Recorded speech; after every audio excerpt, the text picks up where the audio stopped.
Olá pessoal, sou o professor Antônio Francisco Ramos e estamos aqui mais uma vez para discutirmos os conteúdos da unidade 1, pressupostos sociofilosóficos da educação. Na videoaula de número 2, temos como ponto principal de discussão os fundamentos antropológicos, epistemológicos, axiológicos e políticos da educação.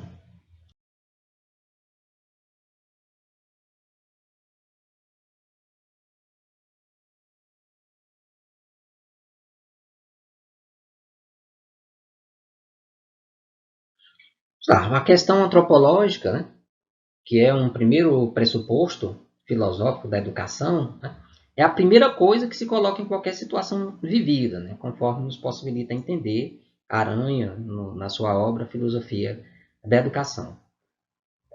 Mesmo que a gente não tenha, de repente, uma clara consciência disso, né, porque todas as nossas concepções de mundo, as formas de agir, partem de uma ideia de humanidade que estão subjacentes a elas. Tá? Então, um elemento importante aqui da nossa discussão é nós entendermos o próprio significado da palavra antropologia, né, que vem de antropos mais logos, né, em que antropos significa homem e logos, teoria ou ciência. Assim, quando falamos de antropologia, nós estamos falando das teorias ou ciências que estudam o homem, né, que estudam a humanidade. Nessa perspectiva, nós podemos indicar que existem pelo menos duas possibilidades ou viés, né, de abordagens. Né? Uma que ficou conhecida como antropologia científica e uma outra que é a antropologia filosófica. A antropologia científica, física ou cultural, ela vai estudar justamente a evolução humana como um corpo físico, né, e animal ao longo do tempo e também em diferentes culturas. Tá? Enquanto que a antropologia filosófica vai voltar-se justamente para a investigação sobre o conceito que o próprio ser humano faz de si, das suas faculdades, das habilidades e ações ao responder a uma questão primordial. O que é ser humano? O que é o homem? Desse modo, né, a gente percebe que são múltiplas, né, as respostas, né, ou concepções que surgem a partir dessa indagação simples. Né?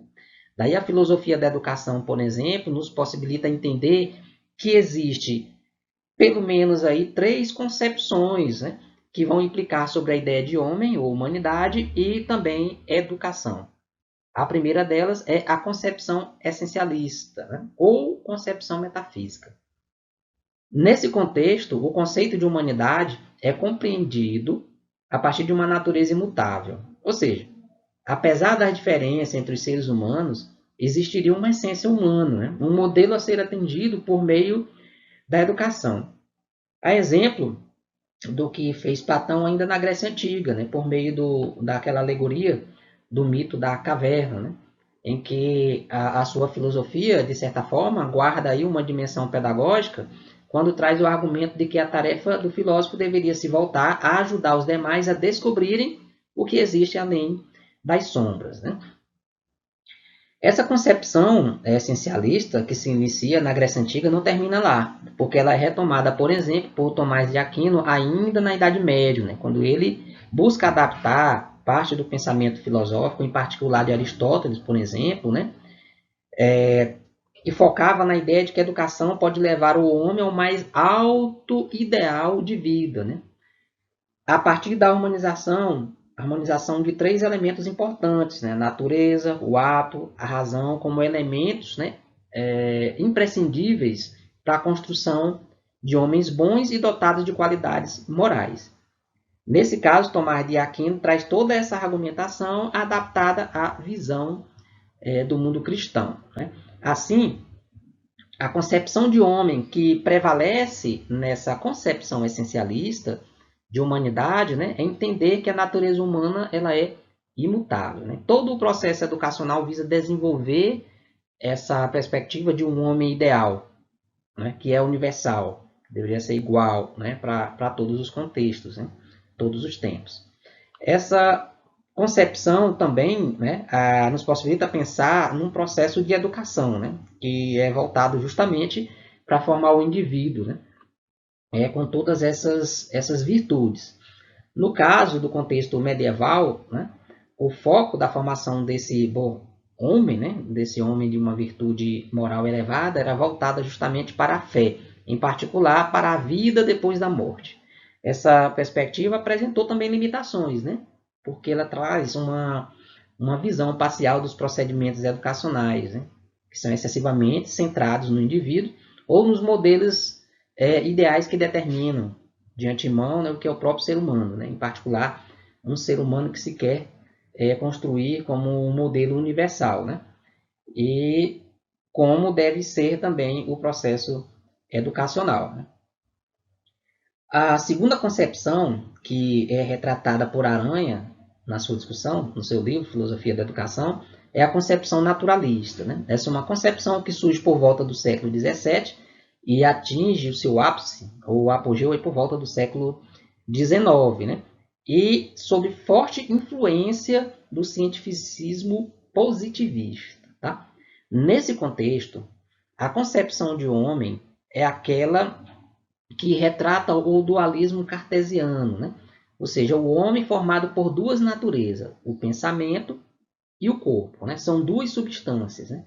Aí, isso caracteriza o que Descartes, né, por meio do seu racionalismo filosófico, né, o que ele chamou de, o que ficou conhecido, né, como dualismo psicofísico. Tá? Nesse caso, o homem, por ter um corpo, um material regido sobre as leis da natureza, né, estaria aí, então, o homem incapaz de gerir o seu destino. Tá? Nesse mesmo contexto, recrudesce as ciências sociais, que também sofreu fortes influências, né, dessa perspectiva filosófica positivista, né? A exemplo da psicologia experimental de Skinner, né? Quando o interesse pela exterioridade do comportamento humano, ou seja, tudo aquilo que é passível de ser observado diretamente, né, acaba por influenciar também os contextos educacionais, né? A exemplo, né, do fato de que a própria psicologia buscou adequar aos seus métodos, né, a experimentação, o controle e a generalização. Daí essa perspectiva ela também atinge o contexto da educação, né? Inspirada nessa perspectiva, na influência do desenvolvimento do método científico, desenvolve técnicas e procedimentos pedagógicos, né? Metodologias que vão enfatizar uma rigorosa programação dos passos de como os indivíduos podem se desenvolver a partir da aprendizagem, né? Da aquisição de conhecimento. A exemplo da instrução programada de Skinner, né? Que buscava aí uma eficácia ou aprimoramento tecnológico, né? Por fim, a terceira concepção é uma concepção histórico-social, né? Que se desenvolve sobre a influência de diversas tendências, né? E aí nós vamos ter desde a perspectiva russoniana, passando por Hegel, por Karl Marx, por Nietzsche, por exemplo, né? No caso de Rousseau, aí a influência do seu pensamento contratualista, né? De que o homem, né, tem uma natureza boa, mas é a sociedade que o corrompe, né? Tá aí uma relação que já é diferente, né, em que já tem uma relação entre a sociedade e o indivíduo, né, em que o indivíduo sofre aí a influência também do contexto da interação social. A dialética idealista de Hegel, o materialismo histórico dialético de Karl Marx, né, que nós vamos ter a oportunidade de discutir de forma mais aprofundada na unidade 2 da nossa disciplina, a fenomenologia, o existencialismo, até chegarmos às vertentes mais recentes, né, progressistas e construtivistas, que formam o pensamento pedagógico, né, o filosófico da educação no contexto contemporâneo. Né? E aí, nessa perspectiva histórico-social, o homem, né, ele é concebido ou é compreendido como um ser, né, uma pessoa, um ser social que se faz pela interação entre os sujeitos e as sociedades, né?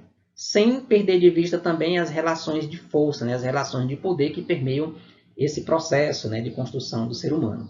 E a educação ela vai se constituir, né, ou se expressar a partir de uma variedade de tendências ou concepções, mas com pontos em comuns, né? Como a ênfase na questão do processo, né, diferentemente da concepção essencialista em que as coisas se apresentam como estáticas, né? Nessa perspectiva histórico-social, nada é estático, né? Tudo passa por questões temporais, né, de mudanças, né? A ênfase sobre a questão da contradição, porque não existe uma linearidade no desenvolvimento das pessoas.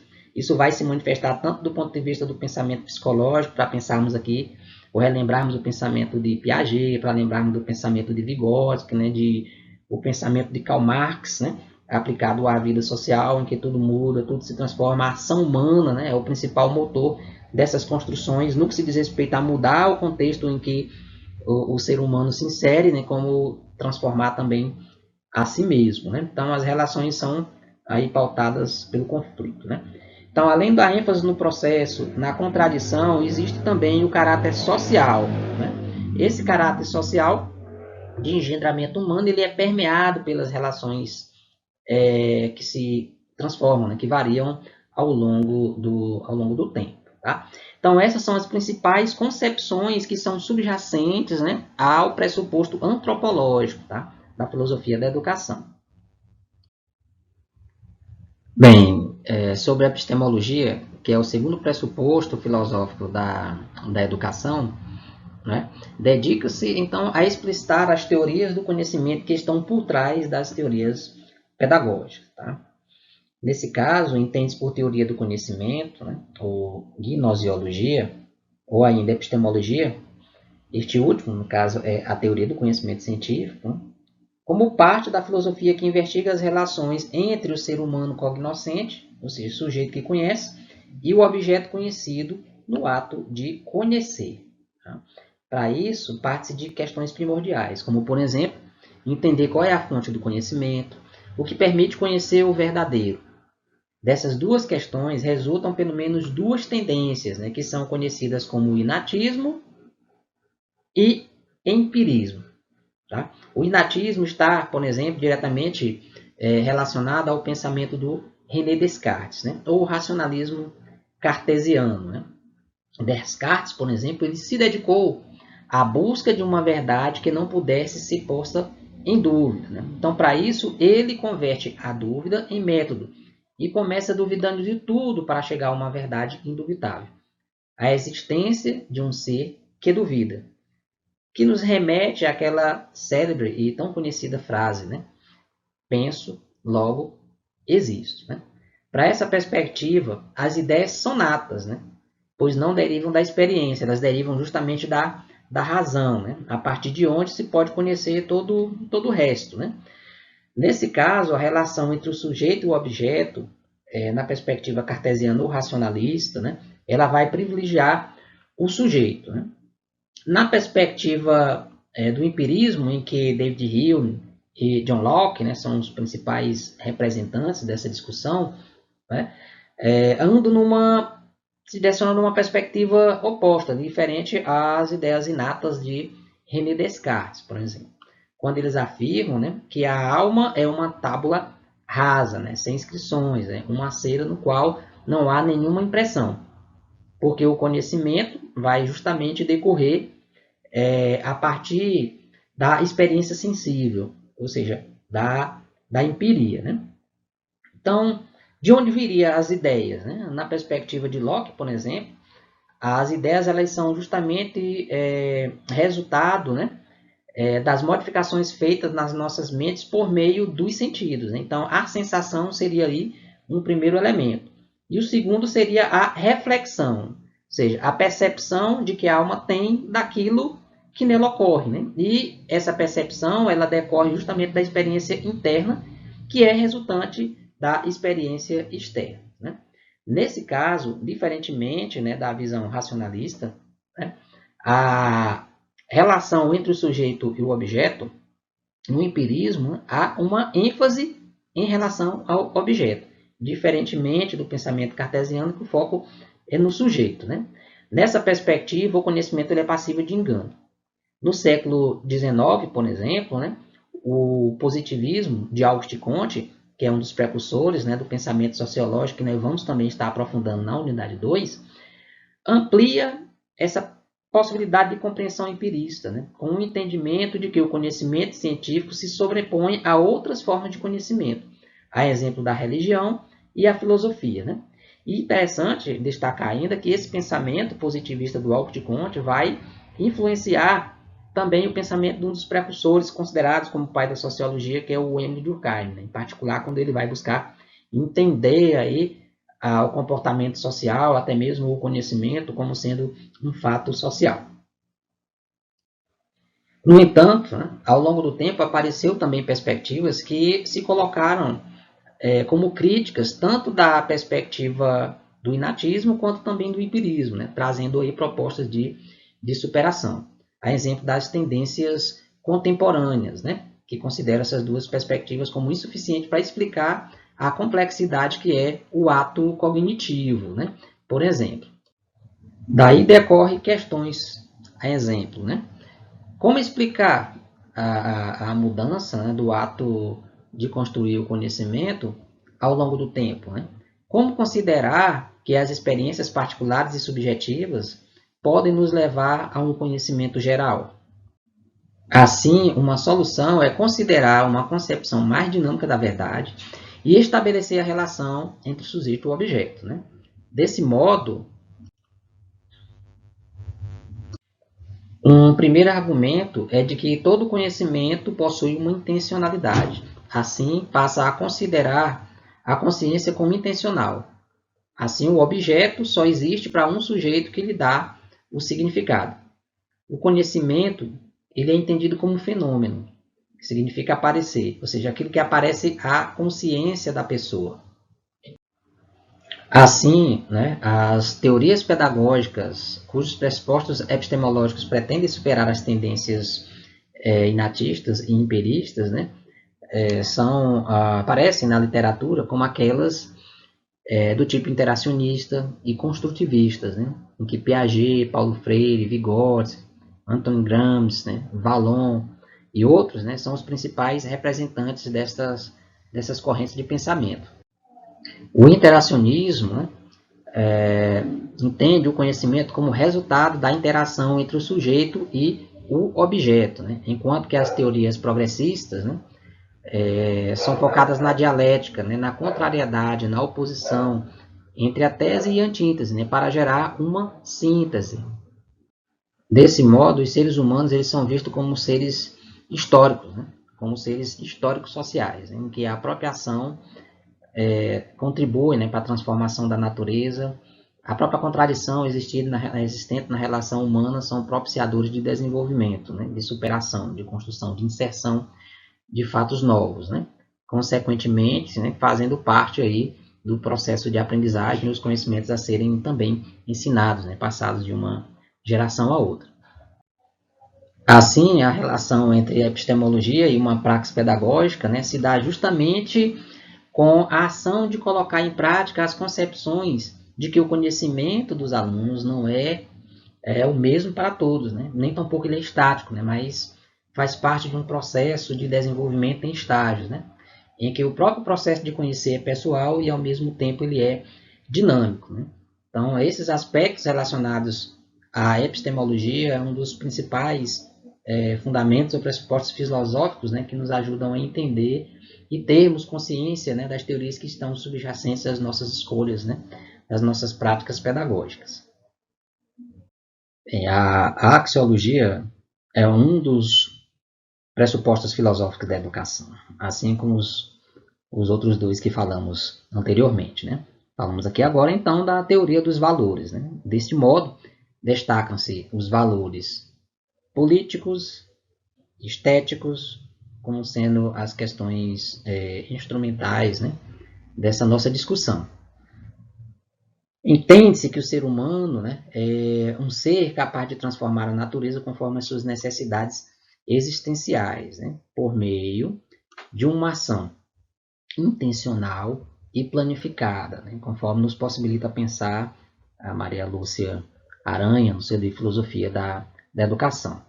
Assim, o ser humano, ao estabelecer as suas prioridades, escolher os meios e os fins das suas ações, ele tem como ponto de partida ou referência para essas escolhas os valores, né? E é com base nos valores que nós fazemos os juízos de valores. Os valores eles são herdados culturalmente, né? E se apresentam em nosso juízo de valor quando as pessoas ou coisas provocam em nós, né, uma atração ou uma repulsa, né? Quando a gente julga algo, né, atribuindo um valor de bom ou valor de mal, né, de belo ou de feio, né, para a gente citar aqui como um exemplo de julgamentos de valores, né? E a preocupação em discutir o valor como um objeto de interesse da filosofia, né, tem um destaque em particular no século XX, né, com os pensadores Rudolf Lotze, Franz Brentano, Mark Schiller, o Friedrich Nietzsche, né, em particular o Nietzsche, quando ele traz a ideia de transvalorização, né, que é a indagação sobre o valor dos valores. Né. De modo geral, esse objeto, conhecido como valorização, ele é resultante, né, da experiência axiológica de um sujeito dentro de uma situação concreta, né? Porque a valoração ela vai supor, né, ou pressupor a intersubjetividade. Ela vai pressupor a comunicação, seja entre aqueles pares, né, ali do momento da vida contemporânea, quanto também os antepassados, né? Porque o valor ou o ato de valorar, melhor dizendo, ela é uma tarefa tipicamente humana. Né?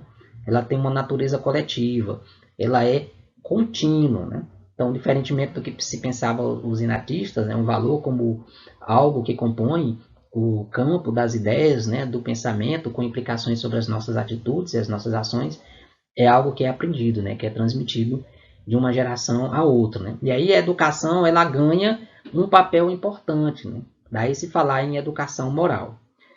Mas o que é, afinal, a moral? Né? De acordo com a filosofia da educação, a moral ela é entendida como um conjunto de regras de condutas, né? Adotada pelas pessoas de um determinado grupo social com a finalidade, logicamente, de organizar as relações interpessoais seguindo os valores, né? Do bem ou do que seja o mal. Né? Mas isso pressupõe, por exemplo, a liberdade em aceitar ou recusar, né? De forma consciente, né? Porque a moral ela é aprendida, né? E essa aprendizagem ela se dá justamente no convívio, né? Entre as pessoas, no convívio humano. Do mesmo jeito que se aprende a moral e o exercício dela depende da liberdade, a liberdade também é aprendida. Na medida em que a gente estabelece, né, a priorização dos valores, a liberdade ela vai surgir como um critério orientador da validade de toda a ação humana. Né? Por isso que educação e liberdade são elementos, né, ou processos inseparáveis. Né? Em particular, para que a primeira não se torne, né, um processo de adestramento, né, ou de doutrinação. Né? Pois se aprende a moral e se aprende também a ser livre, né? Isso é algo processual, né? É algo lento, né? Mas, então, como é que se promoveria uma educação moral, né? Que tipo de programa poderia ser privilegiado pela escola para a promoção desse tipo de educação? Né? Seria um tipo de educação moral, daquela influenciada pela igreja, né? Na crença das verdades, nos valores absolutos, que atribui ao educador a tarefa de transmitir as normas, a conduta de uma geração a outra como sendo elementos imutáveis? Então, pensar numa educação moral é pensar que esse processo de educar envolve a determinação de quem tem o poder de educar. Né? Se nós pensarmos que educar ou educação é o processo por meio do qual os indivíduos transmitem conhecimentos e modelos de comportamento de uma geração a outra, nós estamos falando de relações hierarquizadas. Né? E essa relação de hierarquizada representa a distribuição de parcelas de poder. Né? Mas o que é o poder? Né? Entendendo aqui o poder, de acordo com Aranha, né? Uma relação ou um conjunto de relações por meio dos quais os indivíduos ou grupos interferem na atividade de outros indivíduos ou mesmo de outros grupos. Tá? Então, o exercício de poder ele vai ocorrer por meio da ação do indivíduo, né? Da ação do cidadão, que deve aprender a exercer. Né? E por falar em cidadão, nos remete a uma outra expressão que é a ideia de cidadania. Né? A cidadania também é uma construção histórica. Né? É algo que é resultante da ação humana, que é ensinada, né, que é aprendida. E a sua primeira experiência se dá na Grécia Antiga, lá por volta ainda do século V a.C., né, e ela se expande com uma perspectiva ainda mais forte, né, e mais abrangente no século XVIII, né, no contexto das grandes mudanças decorrentes tanto da Revolução Industrial quanto da Revolução Francesa, que alterou drasticamente, em particular, a sociedade europeia, né, quando se cria o processo de participação política por meio do voto universal, por meio da Declaração dos Direitos do Homem e posteriormente a criação de organismos supranacionais que vigilem, né, as relações entre as nações no que se diz respeito à garantia dos direitos políticos, dos direitos de cidadania, dos direitos sociais, né, como a Organização das Nações Unidas, né, para a gente citar aqui como exemplo. Né. Tudo isso como uma forma de garantir que os processos políticos ocorram não de forma autoritária ou centrada em determinadas pessoas ou grupos sociais, né, mas que ocorra de forma plural, né, de forma democrática. Né. E daí o voto, né, no contexto de hoje, em particular, o voto secreto ser um elemento importante, né, de que o poder esteja organizado de forma autônoma em várias esferas, né, a exemplo do executivo, do legislativo, do judiciário. Assim, se a cidadania ela é aprendida, nós estamos falando de que a cidadania mantém uma relação direta com os processos de educação. Logo, ela é objeto de aprendizagem. Né? Mas existem muitos entraves ao processo de formação da cidadania, né? Como, por exemplo, a exclusão educacional, a existência de uma educação escolar dualista, né? Voltada para o filho dos donos dos meios de produção e também filho de trabalhadores, o abandono escolar, né? A segregação social, a discriminação, o preconceito contra as minorias, né? São aí os principais obstáculos. Mas também existem conquistas, né? Como as conquistas formais do ponto de vista das declarações internacionais, né? Como a independência dos Estados Unidos, que ocorre no contexto da Revolução Francesa, como a Declaração do Homem, né? Dos Direitos do Homem, e posteriormente a Declaração dos Direitos Humanos no ano de 1948, né?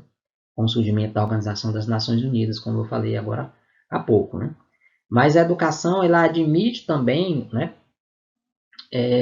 um aspecto relacionado à questão da estética, ou seja, da capacidade do sentir, né? Não apenas da capacidade da razão, porque o ser humano não é apenas razão, né? O ser humano também ele é a afetividade. Né? Daí a importância de se privilegiar a arte como um instrumento não só de produção e fruição estética, mas também de humanização. Nesse caso, a educação ela é um instrumento de valorização humana, né, do seu ponto de vista integral, porque a arte, né, ela forma um conjunto de conhecimentos que organizam o mundo por meio dos sentimentos, da intuição e da imaginação. A educação, assim como uma atividade estética, né, significa recuperar a atividade estética da educação, impregnando todo um projeto educacional. Significa buscar na arte, né, o seu elemento educativo da sensibilidade como modo de conhecimento que acata o imprevisível, a alegria, o humor, a invenção, contrapondo o prazer e a rigidez do útil, equilibrando a inteligência e também o sentimento. Né? Assim, cabe considerar que explicitar uma questão axiológica é fundamental em qualquer atividade humana educativa, né? Pelo fato de que é necessária uma formação integral da pessoa, né? O que supõe o cuidado com uma educação estética, né? Política, uma educação ética que esteja direcionado justamente para a emancipação do ser humano. Bem, além dos pressupostos antropológicos, epistemológicos e axiológicos, existem ainda os pressupostos políticos, né, da praxis educativa, que envolve a tendência liberal, socialista e neoliberal. Tá?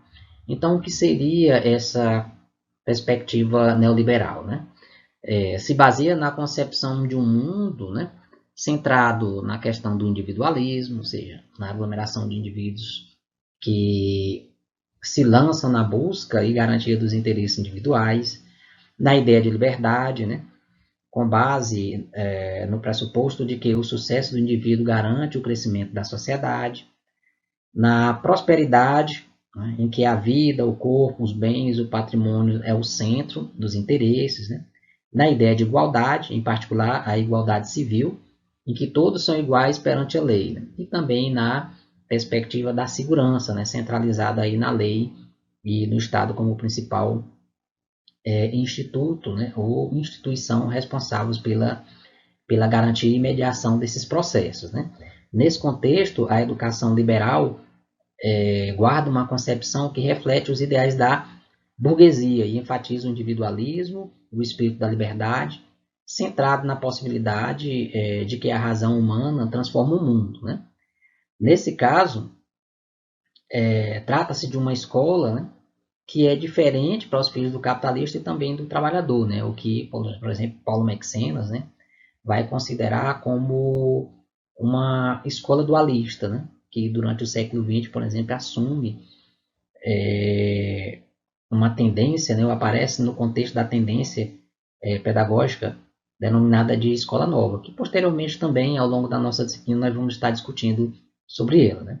Mas além da concepção liberal, existe também a concepção que dialoga com o ideário socialista, né? E aí nós vamos ter uma educação cuja concepção parte, muitas das vezes, de pressupostos de influência marxista, né? Em que a educação deve, então, acompanhar os processos revolucionários, né? Preparando os indivíduos, né? Por meio da conscientização que leve, né? Aqueles que querem destruir a velha sociedade e instalar uma nova, né? Ou seja, há uma ideia de educação com a perspectiva de transformação social, né? Daí Karl Marx, né, ao atribuir essa ideia de escola como possibilidade de educação, mesmo trazendo a ideia de que a escola reproduz as ideologias das classes dominantes, né, ele vê também a escola como uma possibilidade do desenvolvimento político e social, né, que antes não existia na concepção liberal, por exemplo, né? E no contexto contemporâneo, podemos falar de uma educação no contexto do neoliberalismo, né? Da sociedade globalizada, né? Fala-se de um contexto que é marcado pelas interações transnacionais do sistema de produção, de transferências financeiras em escala mundial, né, em que ocorrem fluxos de migração de massas de pessoas, né, seja elas turistas, trabalhadores, né, ou refugiados, né, em particular por conta dos grandes avanços nos meios de transporte, né, das interações sociais mediadas pelos meios informatizados, né, como computadores, smartphones. Né. E na medida que se vê o recrudescimento dessa sociedade da informação, uma sociedade, para outros chamados também como sociedade do conhecimento, observa-se a intensificação das desigualdades, né, no contexto dessa sociedade, né, e em que a informática acaba por diminuir as distâncias ou abolir, né, aumentando aí a circulação também de imagens, né, de palavras, né, diga-se aí a criação da nova realidade conhecida como metaverso, né, o mundo virtual, o cyberespaço, né. E nesse contexto se intensifica aí também a necessidade de grandes investimentos, né, de maiores investimentos na educação, na pesquisa, na área da ciência, da tecnologia, porque novas questões que afetam as relações humanas acabam por aparecer, né, trazendo novas exigências, né, seja para o mundo do trabalho, seja para a compreensão dessa realidade que está sendo posta, né, para todos nós.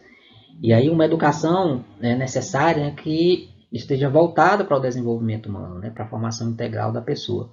E isso depende, ao mesmo tempo, logicamente, da efetiva e concomitante ação política, né, que é uma dimensão tão importante que é alvo, né, das nossas discussões aqui, enquanto pressuposto filosófico. Né. Enfim, o conhecimento, né, dos pressupostos antropológicos, epistemológicos, axiológicos e políticos, né, eles abrangem um conjunto de teorias que nos fornecem condições para pensar a ação pedagógica de forma crítica e reflexiva. Né. Daí chama a importância para que todos que estão estudando este conteúdo, né, estão aprofundando essas discussões, que acessem os materiais de referência, né, para que possam também ter aí uma visão analítica, né, e mais aprofundada das questões que foram postas. Né. No segundo vídeo também a gente aprofunda, amplia essa discussão e depois das leituras, né, e das nossas discussões, convido, né, para que vocês possam também acessar os materiais de resolução de atividades, né, que nos ajudam também a fazermos uma autoavaliação ao tempo que nos possibilita também levantar novos questionamentos.